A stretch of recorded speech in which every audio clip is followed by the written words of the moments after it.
தங்கமணி தங்கமணி என்னை விட்டுட்டு போறேன், நீ இல்லாம நான் எப்படி தனியா இருக்க போறேன்? நான் என்ன ஓடியா போறேன், புள்ளதானே பெத்துக்க போறேன். அத்தா வேணாம் அத்தா, தங்கமணி இங்கேயோ புள்ள பெற்றுக்கிட்டா அத்தா. அதுவும் சரி, நானும் பட்டணத்திலேயே இருந்த மாதிரி ஆச்சு. நீங்க சும்மா இருங்க, அது நல்லதில்லை தம்பி.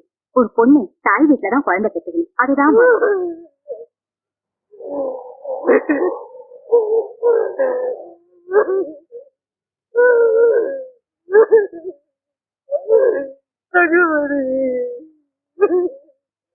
இதோ பாரு, நான் ஊர்ல இல்ல, நீ பாட்டுக்க சுத்தின அவ்வளவுதான்.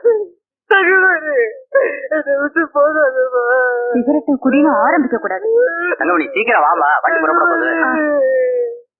நல்லா ஞாபகம் வச்சுக்க, குட்டின்னு சுத்தின பொண்ணு பொண்ணுடா.